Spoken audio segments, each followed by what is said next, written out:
तो दोस्तों, क्योंकि रिश्तों के भी रूप बदलते हैं कि आज के एपिसोड की शुरुआत होती है माधवी से, जो वृंदा को कमरे के अंदर ले आती है। धीरे धीरे घर के बाकी लोग भी वहां आ जाते हैं, लेकिन कार्तिक बाहर ही खड़ा रहता है। तभी माधवी वृंदा से बोलती है कि अब तो कुछ बोल दीजिए मॉम। कार्तिक जी आपके लिए कितना कुछ कर चुके हैं, उन्होंने हर मुश्किल में आपका साथ दिया है। आखिर कोई किसी के लिए इतना सब नहीं करता, इसलिए उन्हें एक मौका तो मिलना ही चाहिए। टिम्सी भी माधवी की बात का समर्थन करती है। वो कहती है कि अब तो मना करने की कोई वजह भी नहीं बची है। इसके बाद सलोनी वृंदा से पूछती है कि आखिर वो कब तक अकेले ही जिंदगी बिताएंगी। वहीं मुन्नी कहती है कि वो उनके दर्द को सबसे अच्छी तरह समझती है, लेकिन इस बार उन्हें सिर्फ अपने बारे में नहीं बल्कि अपनी खुशी के बारे में भी सोचना चाहिए। सुप्रिया भी भावुक होकर कहती है कि वो इतना जरूर जानती है कि वो और नितिन हमेशा वृंदा के लिए अच्छा ही चाहेंगे और कार्तिक जैसा लड़का उसके लिए भी और उसके बच्चों के लिए भी बिल्कुल सही है। उधर बाहर खड़ा अक्षय अचानक से अंगद के बारे में सोचने लगता है। उसे कुछ दिन पहले की वो मुलाकात याद आती है जब उसने अंगद को देखा था, और फिर वही पल जब कार्तिक ने सबके सामने कहा था कि वो कंसर्ट में वृंदा को प्रपोज करने वाला था। इसी बीच वृंदा बाहर आकर अक्षय के पास पहुंचती है और उससे कहती है कि वो बिल्कुल चिंता न करे, वो ऐसा कोई फैसला नहीं लेने वाली।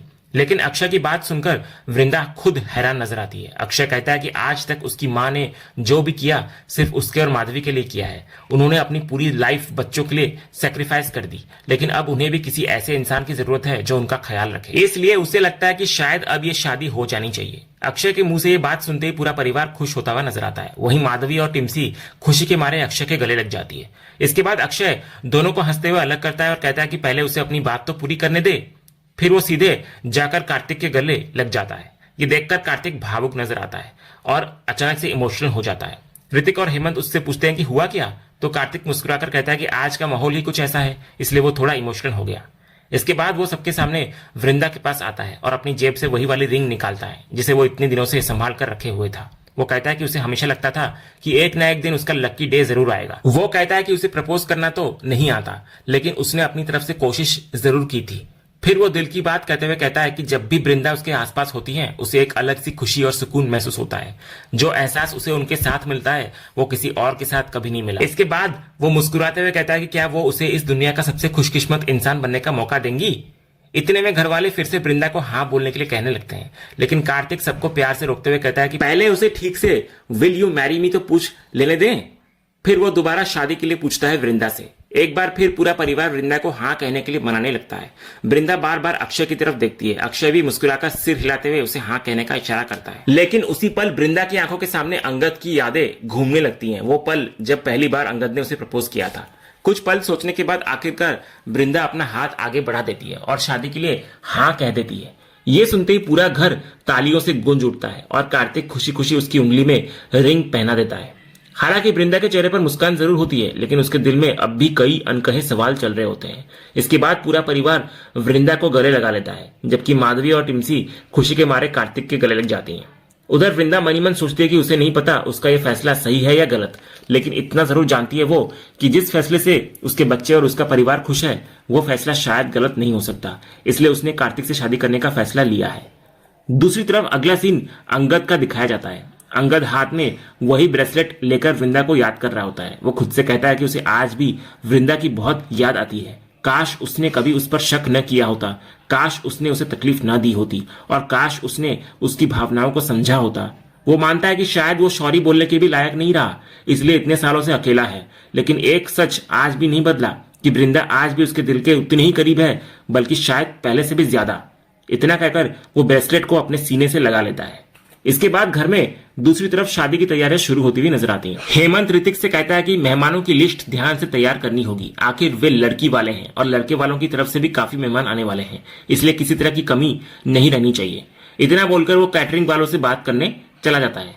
तभी आरव खुशी खुशी वृंदा के पास आकर पूछता है कि क्या वो अपनी दोस्तों को भी बुला सकता है, तो वृंदा मुस्कुराकर कहती है कि बिल्कुल बुला सकता है।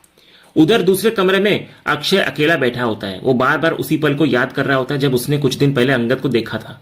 वही बातें उसके दिमाग में लगातार घूम रही होती है। तभी माधवी कमरे में आती है और मजाक करते हुए कहती है कि अब उसे समझ आया कि अक्षय पढ़ाई नहीं करता, सिर्फ पढ़ाई का नाटक करता है। वो कब से उसको आवाज दे रही है, लेकिन उसका ध्यान कहीं और ही है। अक्षय बात को टालते हुए कहता है कि ऐसा कुछ नहीं है और उसे वो पढ़ने दे, लेकिन माधवी उसकी बात नहीं मानती। वो उसको उठाकर बिठाती है और उसकी चंपी करने लगती है। साथ ही बार बार पूछती है कि आखिर बात क्या है, क्योंकि वो जानती है कि अक्षय यूं चुप रहने वालों में से नहीं है। अक्षय फिर भी यही कहता है कि कुछ नहीं हुआ। तब माधवी उसको पूछती है कि क्या वो सच में मम्मा के इस फैसले से खुश नहीं है, तो अक्षय कहता है कि उसे बस अंदर से कुछ अजीब सा महसूस हो रहा है। माधवी उसे समझाते हुए कहती है कि क्या उसे याद है कि आखिर बार उसने मम्मा को दिल से मुस्कुराते हुए कब देखा था। फिर वो खुद ही कहती है कि उसे भी याद नहीं। माधवी आगे बोलती है कि पिछले 10 सालों से मम्मा ने अकेले ही उनकी परवरिश की है, अकेले घर संभाला, अकेले बिजनेस संभाला और हर जिम्मेदारी अपने दम पर निभाई। उन्होंने कभी किसी के सामने हार नहीं मानी, लेकिन इसका मतलब ये नहीं कि वो अंदर से खुश भी हैं। फिर वो अक्षय को समझाती है कि इस घर में हर किसी के साथ कोई ना कोई है। मुन्नी चाची के साथ ऋतिक चाचू हैं, सलोनी भाभी के साथ देव भैया हैं, लेकिन मम्मा के साथ कोई भी नहीं है। वो आज भी हर जिम्मेदारी अकेले निभा रही हैं। माधवी कहती है कि अब वे दोनों भी बड़े हो चुके हैं, ऐसे में अगर वे अपनी माँ की खुशी के बारे में नहीं सोचेंगे तो आखिर कौन सोचेगा। उन्होंने अपनी पूरी लाइफ सिर्फ बच्चों के लिए जी है और बहुत कुछ सहा है। अब समय आ गया है कि उन्हें भी अपनी लाइफ की खुशी मिले। इसके बाद माधवी अक्षय को पूछती है कि क्या वो भी अपनी मम्मा को खुश नहीं देखना चाहता, लेकिन अक्षय इस सवाल का कोई जवाब नहीं देता, बस वो चुपचाप बैठा रहता है, जिससे माधवी को यकीन हो जाता है कि उसके मन में अब भी कोई ऐसी बात है जो वो सबसे छिपा रहा है। तभी अक्षय धीरे से पूछता है कि क्या उसे सच में अच्छा लगेगा अगर मम्मा किसी और के साथ अपनी नई जिंदगी शुरू करें। तो माधवी बिना एक पल गवाए कहती है कि उसको बिल्कुल अच्छा लगेगा, बल्कि इस फैसले से सबसे ज्यादा खुशी को है।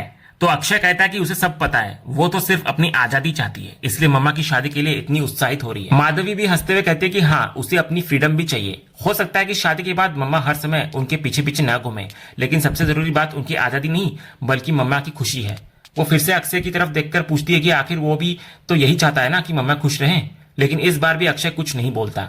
उसकी खामोशी देखकर साफ लग रहा होता है कि उसके मन में अब भी अंगद को लेकर कई सवाल चल रहे हैं।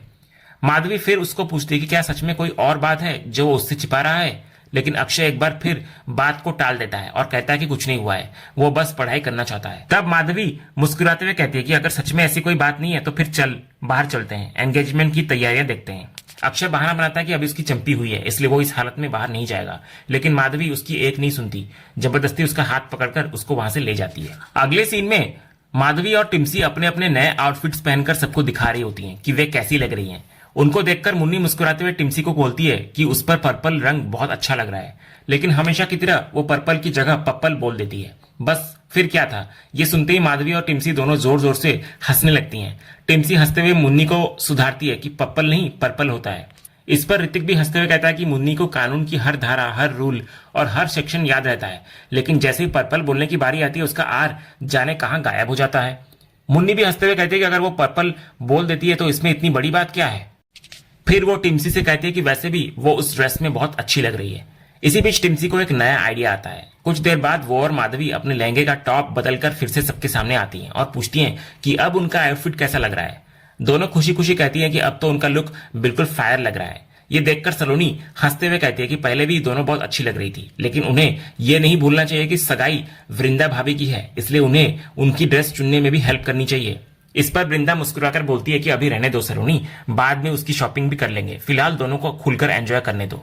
इतना बोलकर वो माधवी और टिम्सी की तारीफ करती है कि दोनों सच में बहुत प्यारी लग रही हैं। तभी अचानक आरव अपने आईपैड में कुछ देखकर गुस्से में बोल रहा होता है कि सब लोग बहुत गंदे हैं। उसकी बात सुनकर घर वाले घबराते हैं और उससे पूछते हैं कि आखिर हुआ क्या है। तो सलोनी उसके पास जाती है, लेकिन तभी वृंदा उसके हाथ से आईपैड ले लेती है और सलोनी से कहती है कि अब इसका स्क्रीन टाइम कम करना पड़ेगा, क्योंकि आजकल ये हर समय आईपैड में ही लगा रहता है। लेकिन जैसे ही वृंदा आईपैड देखती है उसको समझ आ जाता है कि आरव आखिर इतना परेशान क्यों है। दरअसल आरव वही फोटो देख रहा होता है जो उसने एवी के साथ खिंचवाई थी। वृंदा उससे पूछती है कि वो तो इस फोटो को लेकर बहुत खुश था, फिर अब अचानक इतना नाराज क्यों है। इस पर आरव बोलता है कि वो कमेंट्स को पढ़ें, उसने सिर्फ इतना लिखा था कि Avi is my best friend, I love Avi, लेकिन लोग उसे बहुत बुरा भला लिख रहे हैं। इसके बाद टिम्सी आरव के पोस्ट पर आए कमेंट्स पढ़ने लगती है। सबसे पहला कमेंट होता है कि ये तो छोटा बच्चा है, इसे कुछ समझ ही नहीं है। दूसरा इंसान लिखता है कि ये सब सिर्फ एवी का पीआर स्टंट है। वहीं कोई और लिखता है कि पहले ये बताए कि क्या ये सच में कभी एवी से मिला भी है। लेकिन तभी वृंदा टिम्सी को आगे पढ़ने से रोक देती है, क्योंकि वो समझ जाती है कि अगर आरव ने और भी ऐसे कमेंट्स पढ़ लिए तो उसे और ज्यादा दुख होगा। आरव उदास होकर वृंदा से कहता है कि देखा, सब लोग उसका मजाक उड़ा रहे हैं, अगर उसके स्कूल के दोस्तों ने भी ये कमेंट देख लिए तो वे भी उसका मजाक बनाएंगे और स्कूल में भी उसे शर्मिंदा होना पड़ेगा। तब वृंदा प्यार से आरव से पूछती है कि उसने आखिर ऐसा क्यों लिखा कि एवी उसका बेस्ट फ्रेंड है। वो कहती है कि एवी का फैन होना बिल्कुल गलत नहीं है और ये सच भी है, लेकिन ये लिखना कि दोनों साथ घूमते हैं, एवी उनके घर आता है और उनकी एंगेजमेंट में भी आने वाला है, ये सब तो सच नहीं है ना। इसी बीच एक और कमेंट सामने आता है जिसमें लिखा होता है कि ये बच्चा दिन में सपने देख रहा है और लोगों से झूठ बोल रहा है। ये सब देखकर वृंदा आरव को अपने पास बिठाती है और प्यार से समझाती है कि बेटा जिंदगी में कभी भी एक झूठ को छिपाने के लिए दूसरा झूठ नहीं बोलना चाहिए, क्योंकि फिर एक झूठ को बचाने के लिए कई और झूठ बोलने पड़ते हैं और आखिर में सच सबके सामने आ ही जाता है। आरव धीरे से कहता है कि लोग उसके बारे में इतनी बुरी बातें लिख रहे थे, इसलिए उसने गुस्से में आकर ऐसा लिख दिया ताकि लोग उसका मजाक उड़ाना बंद कर दे। इस पर वृंदा उसको समझाती है कि सोशल मीडिया पर लोग बिना पूरी सच्चाई जाने कुछ भी लिख देते हैं, इसलिए ऐसे कमेंट्स को दिल पर नहीं लेना चाहिए। आज लोग कुछ भी कह रहे हैं, लेकिन कुछ दिनों बाद यही कमेंट्स अपने आप बंद भी हो जाएंगे, इसलिए उन्हें देखकर परेशान होने की बिल्कुल जरूरत नहीं है। इसके बाद वृंदा सलोनी को बोलती है कि अब आरव के स्क्रीन टाइम पर थोड़ा सख्ती से ध्यान देना होगा, क्योंकि वो जरूरत से ज्यादा समय आईपैड पर बिताने लगा है। सलोनी भी हंसते हुए कहती है कि अब तो वो उसका आईपैड ही छुपा लेगी ताकि उसका पूरा ध्यान पढ़ाई और बाकी कामों में रहे। हेमंत भी आरव को समझाता है कि इस समय उसकी सबसे बड़ी जिम्मेदारी पढ़ाई है, उसको सोशल मीडिया पर समय बर्बाद करने के बजाय बाहर जाकर खेलना चाहिए, परिवार के साथ वक्त बिताना चाहिए और किसी के कमेंट्स को अपनी लाइफ पर हावी नहीं होने देना चाहिए, क्योंकि एक स्टूडेंट के लिए सबसे जरूरी उसकी पढ़ाई और उसका भविष्य होता है। उधर दूसरी तरफ सीन बदलता है और विकास वही सोशल मीडिया पोस्ट और उसके नीचे आए कमेंट्स अंगद को दिखा रहा होता है। वो हंसते हुए कहता है कि जिस बच्चे के साथ उसने फोटो खिंचवाई थी, अब लोग उसी बच्चे को जमकर ट्रोल कर रहे हैं, क्योंकि वो सबको बता रहा है कि एवी उसका बेस्ट फ्रेंड है, दोनों अक्सर मिलते हैं, साथ घूमते हैं और एवी उसके घर भी आता जाता रहता है। विकास आगे बोलता है कि बच्चे ने तो ये भी लिख दिया कि एवी उसकी मौसी की एंगेजमेंट में भी आने वाला है। इतना ही नहीं, वो कमेंट्स में बार बार एवी से पूछ रहा है कि एवी आप आओगे ना। ये सुनकर विकास हंसने लगता है। वो कहता है कि बच्चे ने एक के बाद एक इतने सारे झूठ बोल दिए हैं और ऊपर से इमोशनल ब्लैकमेल भी कर रहा है, लेकिन अब जब एवी वहां जाएगा ही नहीं तो सबके सामने उसका झूठ पकड़ लिया जाएगा। इसके बाद विकास अंगद को पूछता है कि आखिर वो इस बच्चे से मिला कहाँ था। अंगद शांत आवाज में कहता है कि वो उससे जमशेदपुर में मिला था। यह सुनते ही विकास कहता है कि फिर तो वहां जाने का कोई सवाल ही नहीं उठता। अगर दिल्ली या मुंबई होता तो शायद बात अलग होती, लेकिन जमशेदपुर तो उसकी शेड्यूल लिस्ट में है ही नहीं। विकास की ये बात सुनते ही अंगद अचानक खामोश नजर आता है। उसकी आंखों के सामने वही पुराना पल घूमने लगा जब उसने गाड़ी में बैठकर आरव के साथ सेल्फी ली थी। उस मुलाकात की यादें उसके चेहरे पर साफ दिखाई देने लगती है, लेकिन वो विकास से कुछ कहता नहीं, बस गहरी सोच में डूबा हुआ चुपचाप बैठा रहता है। और इसी सीन के साथ आज का ये एपिसोड यहीं पर खत्म होता है। तो दोस्तों, आपको क्या लगता है, क्या वृंदा ने कार्तिक से शादी के लिए हाँ कहकर सही फैसला लिया है? और क्या अंगद आरव की वजह से एक बार फिर वृंदा की जिंदगी में वापस आएगा? साथ ही आपको क्या लगता है, आखिर वृंदा को फंसाने वाला असली गुनहगार कब सामने आएगा? अपनी राय हमें नीचे कमेंट करके जरूर बताइए। अगर आपको हमारी ये वीडियो पसंद आई हो तो इसे लाइक और शेयर करना बिल्कुल मत भूलिएगा। और ऐसे ही, क्योंकि रिश्तों के भी रूप बदलते हैं, हर नए एपिसोड की सबसे तेज और दमदार अपडेट सबसे पहले पाने के लिए हमारे चैनल को सब्सक्राइब कर लें और बेल आइकन भी जरूर दबा दें। मिलते हैं अगली वीडियो में, तब तक के लिए धन्यवाद।